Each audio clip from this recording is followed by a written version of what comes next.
Aí na internet começa desse jeito, Rafa? Começa assim? Tem nada antes escrito disso, não? Beleza, então pode deixar aí. Na minha Bíblia de papel começa assim, ó. Ao mestre de canto dos filhos de Coré, em voz de soprano, cântico. Está assim mais ou menos na sua Bíblia? No celular também está assim? Está no celular? Ó, o celular é fiel, né? Seu não, né? Seu é infiel, então. Você pega um fiel, é. Essa parte faz parte do Salmo.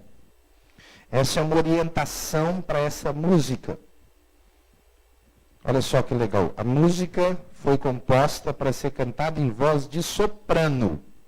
Teoricamente, então, era para ser cantada por quem? Pelas mulheres. Então, o Salmo 46 é para ser lido por todos nós, mas para ser cantado por sopranos. Quem é soprano aqui? Levanta a mão aí. Vamos ver. Levanta a mão assim, gente. Eu sou soprano. Com orgulho. Levanta, deixa eu ver. 1, 2, 3, 4, 5, 6, 7, 8, 9, 10, 11. Só vocês que iam poder cantar na nossa igreja. Coré foi um cara que se revoltou contra Moisés. A história dele está lá no Salmo, no Números 16. Ele se rebelou contra Moisés. Ele era primo de Moisés, da mais ou menos meia família de Levi. E a Bíblia diz lá em Números 16 que ele se revoltou e o Senhor o puniu, e puniu todos os que se revoltaram junto com ele. Mas termina o capítulo dizendo assim: Deus, porém, não matou os filhos de Coré. Porque os filhos de Coré não seguiram a rebelião do seu pai. Eles ficaram fiéis a Moisés. Olha que benção. E depois eles se tornaram parte do grupo levítico, sacerdotal. E Davi designou este grupo para serem cantores no templo. Nessa época, irmãos, não havia canto comum. Era uma época que só os cantores podiam cantar. Os outros ouviam. Se cantavam, cantavam só no seu coração. Só os cantores cantavam. E os filhos de Coré escreveram dos Salmos do 42 ao 49. Depois, agora não, então você distrai. Depois você vai lá na sua casa. São salmos dos filhos de Coré. O profeta Samuel, Tawane, era um filho de Coré. Ficou o nome do Coré, não sei porquê. Eu não colocaria o nome do Coré, porque o cara era um rebelde. Mas tudo bem, ficou designado assim. E esses filhos, alguém deles, compôs o Salmo 46. Parece, a gente não tem certeza, que o Salmo 46 foi composto tendo como base a história de Ezequias e Senaqueribe. Senaqueribe foi um grande rei assírio, um imperador mesmo, na época que a Síria dominava o mundo, e ele invadiu o reino de Judá e cercou Judá. Cercou Jerusalém. E afrontou a cidade de Jerusalém, afrontou o rei Ezequias e afrontou o Deus de Israel. Ele escreveu uma carta. E essa carta foi lida diante dos muros de Jerusalém para todo mundo que estava nos muros. Os muros eram largos, cabiam muitas pessoas, ouvisse. E na carta ele afrontava o Deus de Israel e a cidade de Jerusalém. Isso está lá em Isaías 36 a 39. Depois você também pode ler na sua casa. Pois bem, Ezequias foi diante do Senhor no templo e levou a carta. E falou: Senhor, está aqui a carta, eles estão falando do Senhor, não é de mim. O Senhor que tirou o povo, o Senhor que mandou construir Jerusalém, o Senhor que mandou fazer o templo. Estão brigando com o Senhor. Aí o Senhor foi lá no profeta Isaías, trouxe uma palavra no coração de Isaías. Isaías foi lá e falou com o rei: o Senhor vai batalhar por Jerusalém. E diz a Bíblia que de noite um anjo do Senhor visitou o exército dos assírios e matou 185 mil soldados. Para você ter uma ideia, o exército brasileiro tem hoje em torno de 300 mil soldados no país. Eu acho que depois do Bolsonaro deve aumentar esse número. Mas tem hoje em torno desse número. Então, para você ter uma noção de quantas pessoas morreram, o Senhor agiu. E esse salmo tem muitas nuances dessa história. Dizem os teólogos e os historiadores que Martinho Lutero, o grande reformador, compôs o hino Castelo Forte, tendo esse salmo como base. Conhece o hino Castelo Forte, né, doutor Nelson? Quem conhece o hino Castelo Forte do Martinho Lutero? Conhece? Então, como é que começa? Quem conhece? É o nosso Deus. E depois? Espada e bom escudo. Ele não falou se ele baseou no Salmo, mas onde a fumaça, pode ser que tenha sido verdade. Então nós vamos ler essa introdução do Salmo. E o Salmo diz assim: Deus é o nosso refúgio e fortaleza, socorro bem presente nas tribulações. Portanto, não temeremos ainda que a terra se transtorne e os montes se abalem no seio dos mares. Ainda que as águas tumultuem e espumejem, e na sua fúria os montes se estremeçam. Há um rio cujas correntes alegram a cidade de Deus, o santuário das moradas do Altíssimo. Deus está no meio dela, jamais será abalada. Deus a ajudará desde antemanhã. Bramam nações, reinos se abalam, ele faz ouvir a sua voz, e a terra se dissolve. O Senhor dos exércitos está conosco. O Deus de Jacó é o nosso refúgio. Vinde, contemplai as obras do Senhor, que assolações efetuou na terra. Ele põe termo à guerra até aos confins do mundo. Quebra o arco e despedaça a lança. Queima os carros no fogo.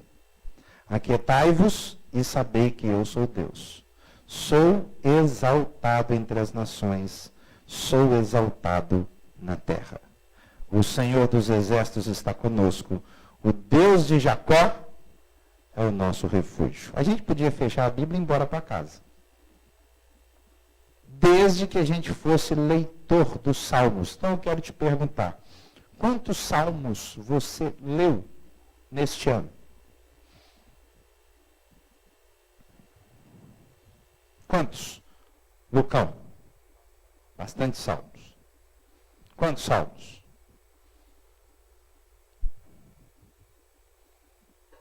Mauri, não lembro. Leu algum salmo esse ano? Bem pouco salmo. Você, Ricardo, quantos salmos?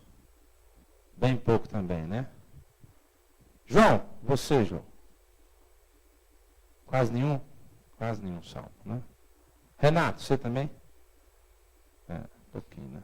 Vamos ver uma mulher. Você, Fabi? Uns 20 salmos. Eu preguei uma série de mensagens há pouco tempo. Dulce não estava aqui nessa série de mensagens. Eu preguei uma série de mensagens chamada Restaurando Colunas Antigas. E preguei sobre doutrinas que nós abandonamos e esquecemos e nós não podemos abandonar. Existe uma prática da igreja antiga que eu cresci com ela, que era ler salmos. A turma mais antiga sabe disso. A gente lia salmo. Os salmos eram lidos nos cultos. A gente lia o salmo em casa. Esses 150 salmos eu li muitas e muitas vezes na minha infância e adolescência. Os pais liam para os filhos. Mas nessa vida corrida de redes sociais, em que você para olhar o WhatsApp, e para olhar o Facebook, muitas vezes você não para olhar os salmos. E os salmos revelam o coração do ser humano. Se tinha um livro que devia ser estudado na psicologia, nos cursos de psicologia das faculdades, era o livro dos Salmos. Porque o salmo é o espelho do coração humano. Aqui tem salmo de angústia, tem salmo de medo, tem salmo de alegria, tem salmo de euforia, tem salmo de gente perdida. Sabe quando você está perdido, não sabe o que você vai fazer? Tem salmo aqui.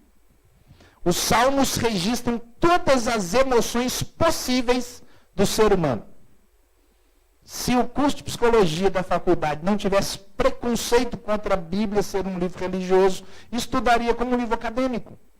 Porque ler o Salmo é ler o coração do homem, e ver o coração do homem é ver o coração de Deus. Então, quando eu leio o Salmo, que foi escrito por aqui um homem, a gente não sabe qual, talvez até uma dupla, tenha feito parceria para escrever essa música, já não tem músicas que são escritas por parceiros, talvez tenha sido.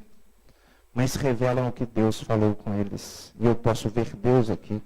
Eu quero então, nesta noite, no Salmo 46, falar sobre 3 verbos de Deus, aqui neste Salmo.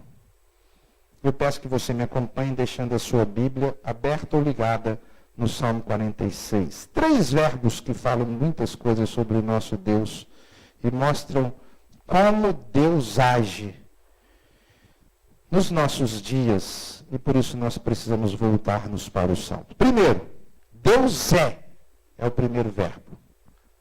Do versículo 1 ao versículo 3. Deus é o nosso refúgio e fortaleza, socorro bem presente nas tribulações. Portanto, não temeremos, ainda que a terra se transtorne e os montes se abalem no seio dos mares, ainda que as águas tumultuem e espumejem na sua fúria e os montes se estremeçam. Nós decoramos aqui um versículo por semana. Vamos decorar o de hoje? Salmo 46, 1. Deus é o nosso refúgio e fortaleza, socorro bem presente na angústia ou nas tribulações. A minha traz nas tribulações, porque é a segunda edição de Almeida. Aqui o Rafa projetou a primeira edição de Almeida. Se a sua for NVI, vai ter outra tradução. Mas vamos lá. Deus é o nosso refúgio e fortaleza, socorro bem presente nas tribulações. Só você, sem ler.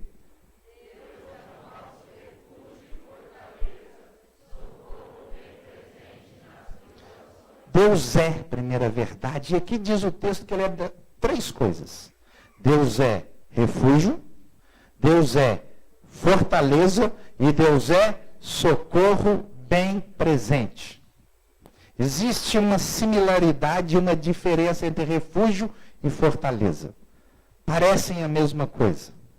Ambos são lugares de proteção. Mas o refúgio aqui mencionado é o lugar de proteção, não quando eu estou em guerra, mas quando eu estou abalado, quando eu estou com medo, quando eu não sei o que vai acontecer. Não é quando eu tenho um inimigo. Quando eu tenho inimigo, Deus é fortaleza. Mas quando eu não tenho inimigo, mas sinto que o chão me foge, Deus é o refúgio. Deus é o abrigo. Queridos, Deus é assim para mim e para você. Por isso que a gente não precisa ter medo. A conclusão óbvia é, portanto é uma conjunção conclusiva. Vocês que estudaram português lembram disso. Portanto, não temeremos. Por que eu não temo? Porque Deus é o meu abrigo, porque Deus é o meu refúgio, porque Deus é a minha fortaleza, porque Deus é o meu socorro.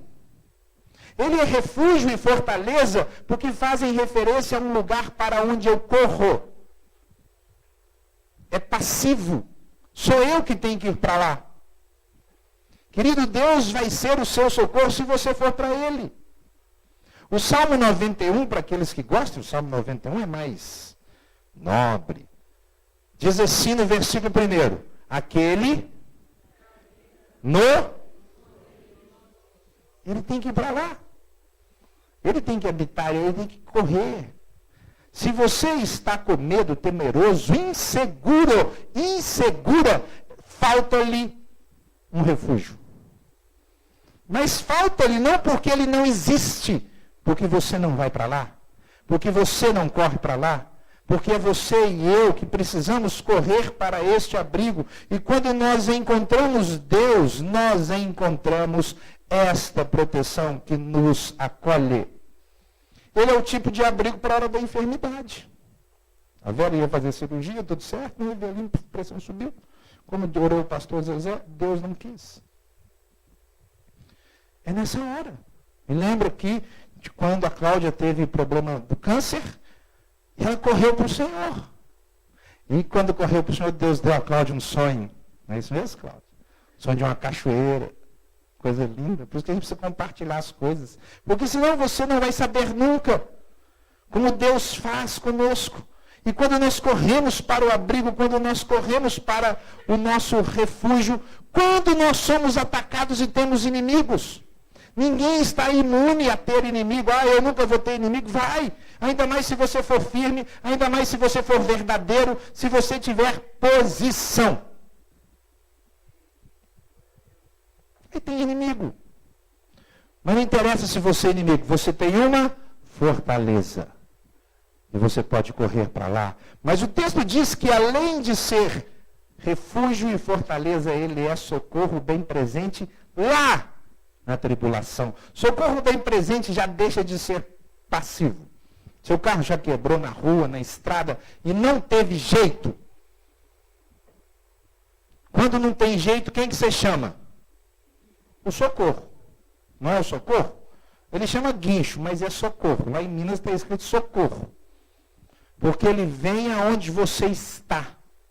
E tira você de onde você está. É o socorro bem presente. É o guincho. A gente podia falar, se fosse hoje, fazer uma paráfrase. Deus é o guincho quando o nosso carro da vida falha. Ele vai lá. Bem presente no seu problema. Você não tem só que ir até ele. Ele vai até você. Quer uma proteção melhor que essa? Por isso o texto diz, não temeremos ainda que a terra tumultue, ainda que o mar braveje, ainda que caia a tempestade, ainda que transbordem os rios, ainda que os ventos deem contra a casa. Deixa preto aqui a tela, faz favor. Não temeremos, porque a nossa casa não cai. Você tem problema? Glória a Deus pelo problema, a sua casa não vai cair. Porque Deus é socorro. Deus é refúgio, Deus é fortaleza. Está feliz com essa palavra? Não, eu não estou, porque Deus quer mais de mim e de você. Marque aí o Salmo 46 e abre Isaías 32.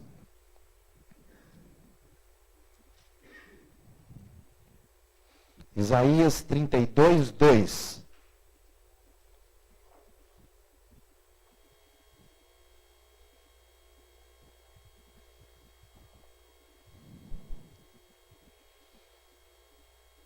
Diz assim o texto: cada um servirá de esconderijo contra o vento, de refúgio contra a tempestade, de torrentes de águas em lugares secos e de sombra de grande rocha em terra sedenta.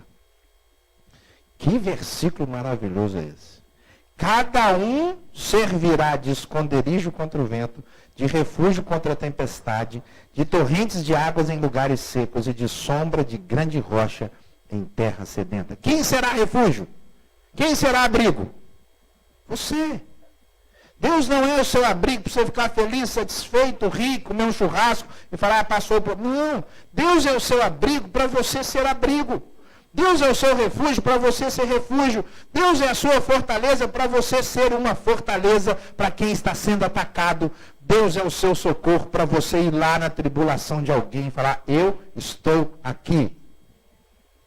Aquilo que o Senhor faz por você, você tem que fazer por alguém. Queridos, nada do Evangelho, nada, absolutamente nada, é para uso exclusivo. Sempre é para ser dividido, compartilhado. Exatamente, alguém diz, de graça recebestes? De graça dai. Nós precisamos dividir o que o Senhor dá. O Senhor te protege, você tem que proteger alguém. Se a sua vida é ser protegida e só correr para Deus, e ninguém bebe água de você, do seu interior, não flui rio de água viva. Alguma coisa está errada e é com você, não é com o Senhor. Então o Salmo 46 me fala como Deus age. E a primeira coisa que eu posso saber é que Deus é refúgio e fortaleza. Volte para o Salmo 46, agora versículos 4 a 7.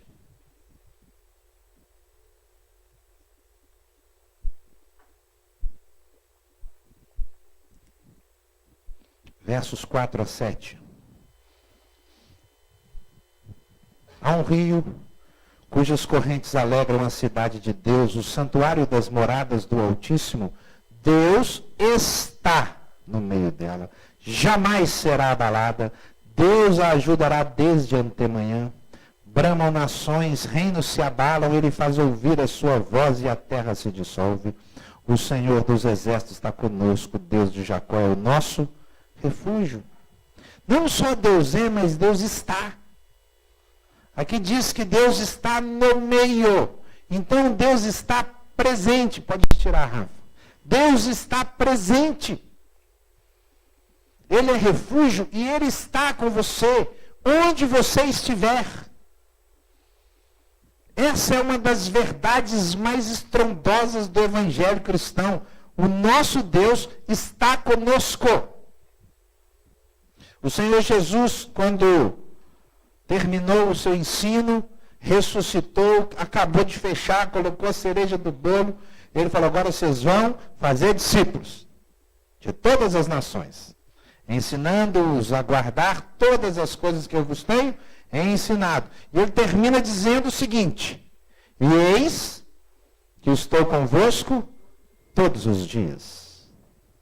Todos os dias. Deus presente. Lá no profeta Isaías, quando o Senhor profetizou Jesus, disse assim, e o seu nome será Emanuel, que quer dizer o quê? Deus conosco, Deus presente. Queridos, o Salmo 46, o autor diz assim, Deus está no meio dela, portanto jamais será abalada. Queridos, Deus tem que estar presente, Deus tem que estar presente no meio da nossa igreja. Aqui não interessa o nome do pastor, o nome da igreja, o ministério, as obras sociais que a gente faz. Aqui interessa que Jesus está presente. Aqui interessa que Ele reina nessa igreja, o nome dele tem que ser levantado. Mas Ele não tem que estar presente só na igreja, Ele tem que estar presente no casamento. Tem que estar no meio do seu casamento, no meio da sua família. Tem que estar lá no sítio. Tem que estar na empresa, tem que estar no consultório, tem que estar nos ministérios. Se o Senhor não estiver no louvor, se o Senhor não estiver no Filhos do Rei, se o Senhor não estiver no conselho, não existe razão para nada existir. Se isso não estiver na sua família, na sua casa. Você precisa trazer Deus e falar, Deus está no meio, Deus está comigo, e quando Ele está comigo, Ele me dá um chão forte. Ele me dá sustento. Ele não permite que eu seja abalado. Os prédios do Japão, vocês sabem, são construídos de forma engenharisticamente sustentados por amortecedores. Então, quando acontece um terremoto, às vezes o prédio até balança, mas ele não cai.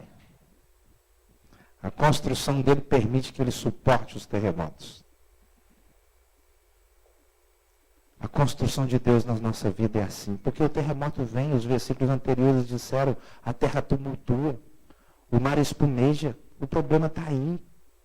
Mas a gente não é abalado, porque a construção não é de Deus, a construção é com Deus. Deus está conosco. Deus coloca a mão sobre a nossa mão. Quando o profeta Eliseu ia morrer, ele visitou o rei de Israel. O rei de Israel estava à morte, o rei Jeoás. E antes do profeta morrer, ele foi visitar o rei. O rei estava cercado pelo exército da Síria. E ele quis deixar uma palavra. Ele falou assim, rei, abre a janela para o oriente. O rei abriu a janela. Aí o rei falou, o profeta falou, pega o arco. Ele pegou o arco. Quando ele esticou o arco, o profeta colocou as mãos dele sobre as mãos do rei e ajudou o rei a puxar o arco. É assim que o Senhor constrói comigo e com você. Deus está presente. Ele está comigo, Ele está com você, Ele está com a nossa igreja. Você precisa ter essa certeza. Isso não quer dizer que tudo vai dar certo, tudo que eu quero vai acontecer. Não! Quer dizer que tudo que está acontecendo, Ele participa, por isso não há abalo. Ele participa quando as coisas dão certo e ele participa quando as coisas dão todas erradas. Você sabe, Deus está aqui. Hoje pela manhã nós lemos Filipenses capítulo 4, quando Paulo fala assim: aprendi a viver contente em toda e qualquer situação. Eu sei ter e sei não ter. Eu sei ser honrado e sei ser humilhado. Porque em todas as situações o Senhor está comigo. Sabe qual é a maior bênção e possessão, bem que você pode ter? Deus. O resto você pode jogar fora. Você tendo Deus, você tem tudo. E quando Deus está presente, olha que bonito. Versículo 6. Bramam nações, reinos se abalam. Ele faz o quê? Ouvir a sua voz. Quando Deus está presente, ele fala. Quando Deus está presente, ele fala. A Ana Lécia, irmã da Tereza, fez a cirurgia. Como o pastor Zezé já falou, a Tereza e a Ana Lécia pediram para agradecer muito. Foi um sucesso. O médico falou assim: olha, você está infinitamente melhor do que eu esperava. E ela está mesmo, nessa arinha. Está muito boa. Pois bem, a Lécia teve um sonho. Na noite de... Hoje é domingo, né? Então foi essa noite passada. Sábado para domingo. Eu viajei ontem. Ela teve um sonho. Não, foi de sexta para sábado. Ela teve um sonho. E no sonho ela sonhou que ela e a filha dela, a Rebeca, estavam sendo atacadas por uma série de mulheres que vestiam mantos pretos, parecendo bruxas. E atacavam as duas, e então a Ana Lécia parou e começou a cantar uma música antiga, que os mais antigos vão lembrar, que diz assim: satisfação é não ter medo, pois meu Jesus virá bem cedo, sou de Jesus, e logo vai embora. Ela sonhou com essa música, e quando ela começou a cantar, ela não falou nada, ela só cantava, as mulheres começaram a cair, e ela acordou. E ela então pensou assim: Deus falou comigo, o Senhor está comigo. Ela sentiu a presença de Deus. Ela dormiu de novo, passou um pouquinho, a enfermeira entrou, acordou e falou: Senhor, chegou a hora do seu remédio, e deu para ela um pantoprazol. Uma pílula gigante, desse tamanho. Mais ou menos, não tanto assim. Ela fez cirurgia bariátrica. Ela não pode pegar, engolir nada sólido. A enfermeira deu para ela. E ela pegou aquela, falou: mas eu fiz cirurgia, não é o remédio, eu só tomo, tudo que eu tomo é injetado ou é líquido. Ela falou: não, está na prescrição, você tem que tomar. Ela falou: mas de madrugada. Ela falou: mas você tem que tomar. E deu o remédio, deu o líquido e ela tomou. Só que ela não engoliu.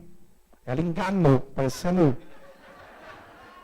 sabe, paciente que engana? Pôs debaixo da língua. E deixou o remédio debaixo da língua. Porque ficou na cabeça dela assim: gente, isso está errado. O que está acontecendo? Porque eu não posso tomar o médico, eu não posso tomar nada sólido. A enfermeira saiu, voltou em 30 segundos, falou: pelo amor de Deus, você engoliu. Ela falou: ela cuspiu o remédio. Salvou a enfermeira. Ela podia significar morte. Podia significar UTI. Mas o Senhor falou com ela não engoliu, não é porque ela só estava, é porque o Senhor fala quando Ele está presente. Ela contou o testemunho não só da medicação, mas de que Deus falou. Ele faz ouvir a sua voz. Quando Deus está presente, Ele fala, irmãos. Você precisa trazer Deus, você precisa aprender a ouvir o Senhor. Eu tenho ensinado nessa igreja há quanto tempo que orar não é só falar. Orar, na realidade, é mais ouvir do que falar. Nós somos rápidos demais em falar e lentos em ouvir. Nós precisamos abrir os ouvidos. Aprenda a orar sem falar nada. Aprenda a ouvir o Senhor. E Ele fala na minha cabeça, na sua cabeça. A Bíblia diz assim, o Espírito testifica com o meu Espírito. E quando você vai afinando isso, você ouve mais. Você ouve o Senhor fala, opa. Aí você fala, o Senhor falou comigo. Porque você sabe distinguir as vozes. Você sabe o que é a voz do mundo, você sabe o que é a voz do diabo, o que você sabe o que é a voz da carne, o que é a voz sua. E você sabe quando Deus fala. Quando Deus está presente, Ele faz ouvir a sua voz. Ontem o Edelso, eu e o Júlio fizemos uma viagem e nos foi apresentada uma possibilidade muito, muito grande. E aí, desde ontem eu estou em oração. E hoje eu vinha para a igreja orando sobre a mensagem. E o Senhor tirou a minha mente e me falou sobre ontem. Ele fala na hora que a gente não espera. Talvez enquanto eu prego esta mensagem sobre um Deus que fala, genericamente Ele vai e fala com você. Especificamente sobre o seu problema, a sua necessidade, a sua decisão, a sua causa. Porque Deus presente fala. Deus é, Deus está. Em terceiro e último lugar, Deus faz. Versículos 8 e 9 do Salmo 46.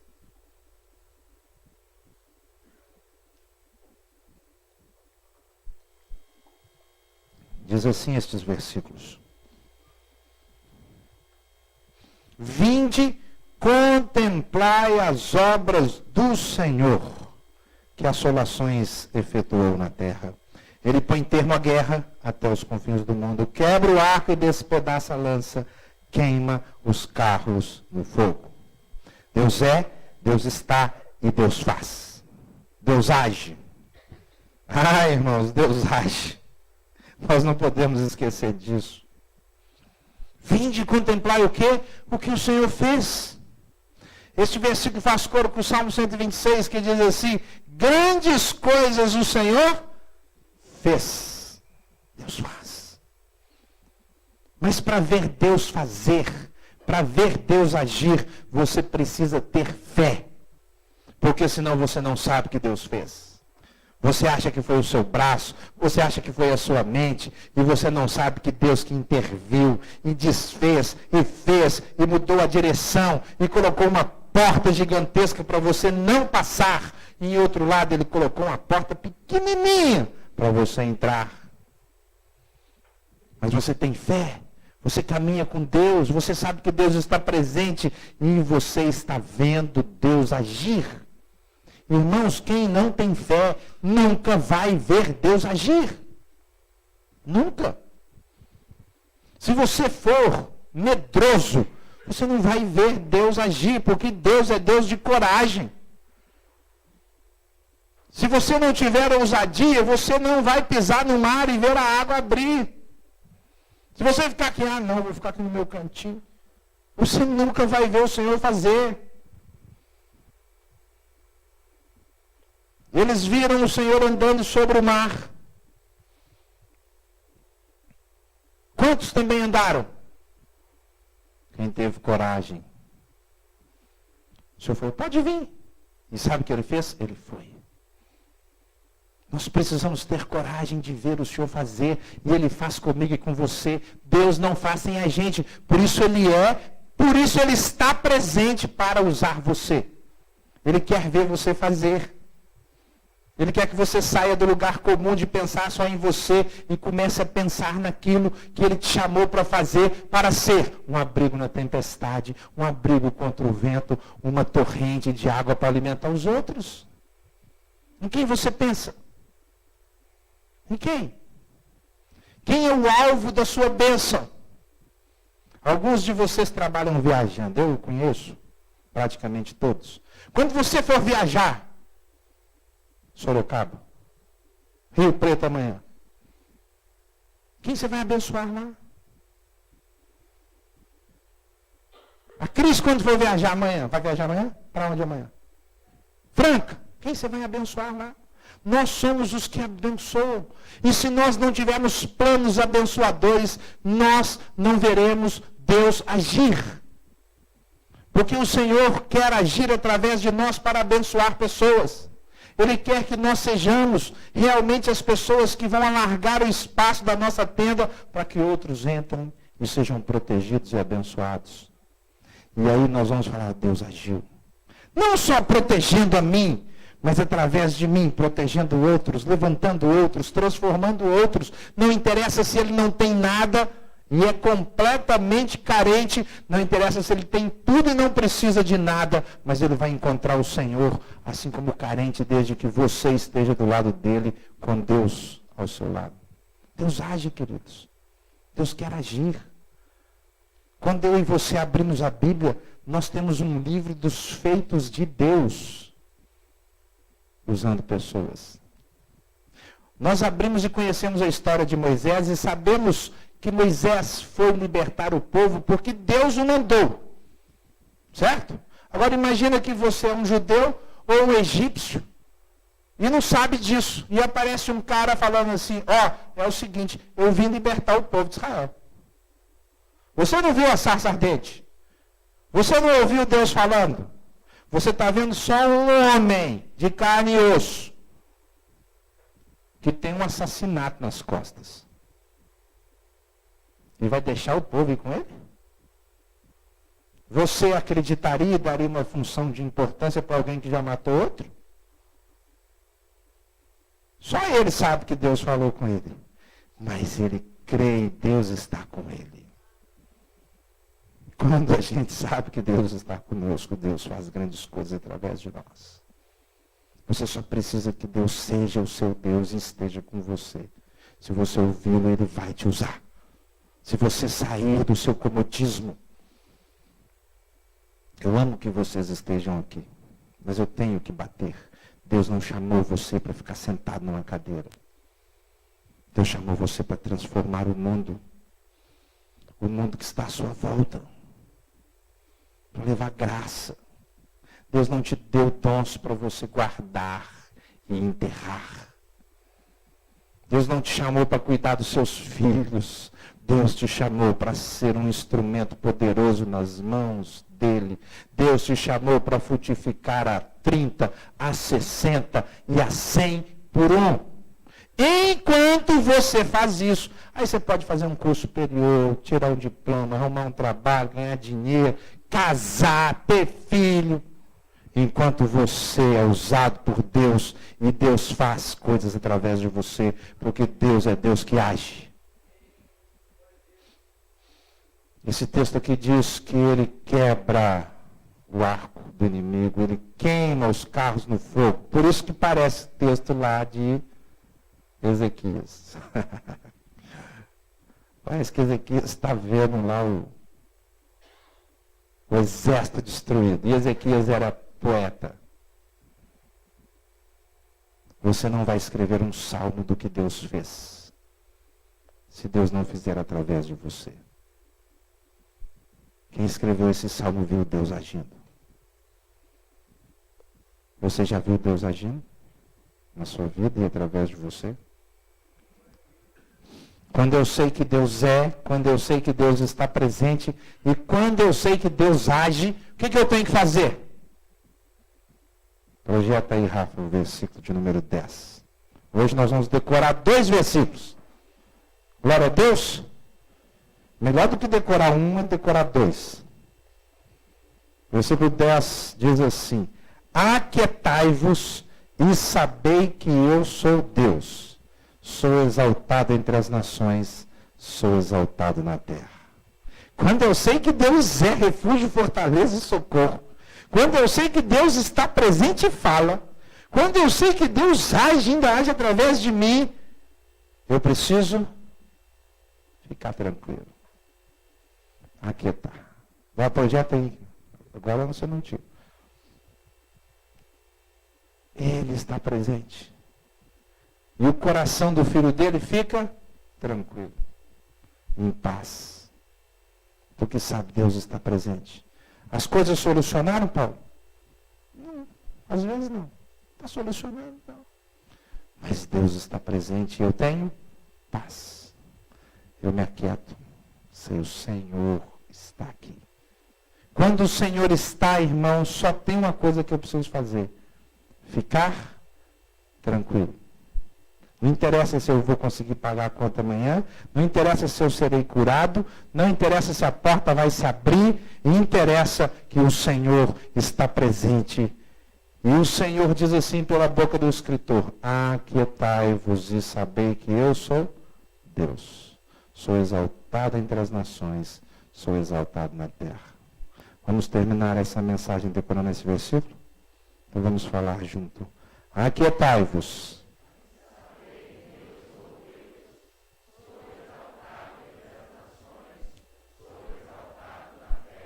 Mais uma vez.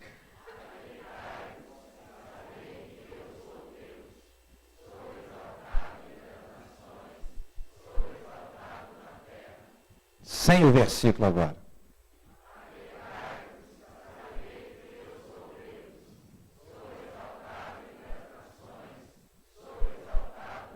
Esse é o 10. E o 1, como é que é?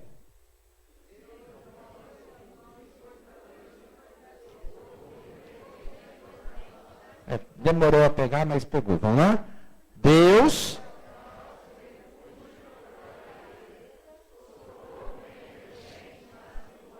Vamos ler os salmos essa semana?